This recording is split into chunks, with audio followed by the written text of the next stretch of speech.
ಇಸ್ರಾ ಮಿಅರಾಜಿಯಾನ ಯಾಕೆ ಬೇಕಿತ್ತು ಈ ನಿಶಾ ಪ್ರಯಾಣ? ಹೌದು, ಇದು ಕೇವಲ ನಾಮ ಮಾತ್ರ ಯಾತ್ರೆಯಾಗಿರಲಿಲ್ಲ. ಏಕದೇವ ಸೃಷ್ಟಿಕರ್ತನಿಗಾಗಿ ಪ್ರಬೋಧನೆಗಿಳಿದಾಗ ಅನುಭವಿಸಬೇಕಾಗಿ ಬಂದ ವೇದನೆಗಳಿಗಿರುವ ಸಾಂತ್ವನವಾಗಿತ್ತು.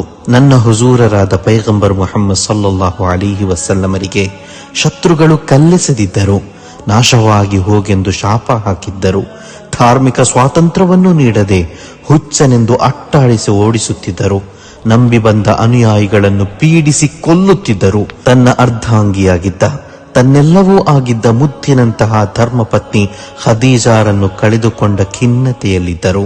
ತನಗೆ ಬೇಕಾದಾಗ ಸಹಕಾರವನ್ನು ಕೊಟ್ಟಿದ್ದ ಪ್ರೀತಿಯ ದೊಡ್ಡಪ್ಪನ ವಿರಹವನ್ನು ಸಹಿಸಲಾಗದೆ ಕಂಗಾಲಾಗಿದ್ದರು ನನ್ನ ಹುಜೂರರು. ಈ ಎಲ್ಲಾ ನೋವುಗಳಿಗೂ ಸಂಪೂರ್ಣವಾದ ಸಾಂತ್ವನ ಸೃಷ್ಟಿಕರ್ತನಾದ ಅಲ್ಲಾಹನು ಮಾತ್ರ.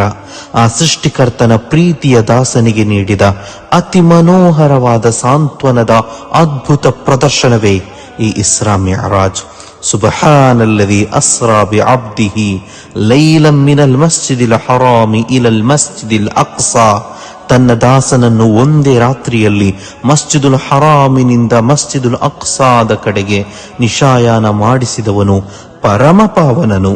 ಹೌದು, ಮಸ್ಜಿದುಲ್ ಹರಾಮ್ ಮತ್ತು ಮಸ್ಜಿದುಲ್ ಅಕ್ಸಾದ ನಡುವಿನ ದೂರ ಬರೋಬ್ಬರಿ 1462 ಕಿಲೋಮೀಟರ್. ಒಂದು ಒಂಟೆ ಬಿಡಿ, ಒಂದು ಕುದುರೆ ಒಂದು ದಿನ ತೆಗೆದುಕೊಂಡು ಅದೆಷ್ಟೇ ವೇಗದಲ್ಲಿ ಓಡಿದ್ರೂ 200 ಕಿಲೋಮೀಟರ್ಗಿಂತ ಹೆಚ್ಚು ತಲುಪಲು ಸಾಧ್ಯವಾಗದ ಆ ಕಾಲದಲ್ಲಿ ನನ್ನ ಹುಜೂರರು ಕೆಲವೇ ಕ್ಷಣಗಳಲ್ಲಿ 1462 ಕಿಲೋಮೀಟರ್ ದೂರದಲ್ಲಿರುವ ಅಕ್ಸಾ ಮಸೀದಿ ತಲುಪಿದ್ರೆ ಇದು ಅದ್ಭುತ ಪ್ರಯಾಣವಲ್ಲದೆ ಮತ್ತೇನು. ಅಲ್ಲಿ ನನ್ನ ಹುಜೂರರು ಲಕ್ಷ ಅಂಬಿಯಾಗಳಿಗೆ ನಮಾಜಿಗೆ ನೇತೃತ್ವ ನೀಡಿದರು. ಮಸ್ಜಿದುಲ್ ಅಕ್ಸಾದಿಂದ ಆಕಾಶಾರೋಹಣದ ಮೂಲಕ ಸಪ್ತ ಗಗನಗಳಾಚೆ ಸಾಗಿ ದಾರಿ ಮಧ್ಯೆ ಹಲವು ಘಟಾನುಘಟಿ ಫರಿಷ್ಠೆಗಳು, ಮೂಸಾ, ಈಸಾ, ಇಬ್ರಾಹಿಂ ಅಲಿಹಿಮುಸ್ಸಲಾಮರಂತಹ ಘಟಾನುಘಟಿ ಅಂಬಿಯಾಗಳನ್ನು ಕಂಡು ಅರ್ಶ್, ಕುರ್ಸ್, ಲೌಹ್, ಕಲಂ, ಜನ್ನತ್, ಜಹೀಮ್ ಎಲ್ಲವನ್ನು ಕಂಡು ಸಿದ್ರತುಲ್ ಮುಂತಹಾದಾಚೆಗಿನ ಹಜ್ರತ್ ಜಿಬ್ರೀಲ್ ಅಲಿಹಿಸ್ಸಲಾಮರಿಗೂ ಪ್ರವೇಶಕ್ಕೆ ಅಪ್ಪಣೆ ಇಲ್ಲದ ಸ್ಥಳದಲ್ಲಿ ಸ್ಥಳ ಮತ್ತು ಕಾಲಾತೀತನಾದ ಸೃಷ್ಟಿಕರ್ತ ಅಲ್ಲಾಹನನ್ನು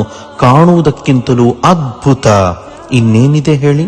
ಸುಮ್ಮದನ ಫತದಲ್ಲ ಫಕಾನ ಕಾಬ ಕೌಸೈನಿ ಔ ಅದ್ನಾ ಫಔಹಾ ಇಲಾ ಅಬ್ದಿಹಿ ಮಾ ಔಹಾ.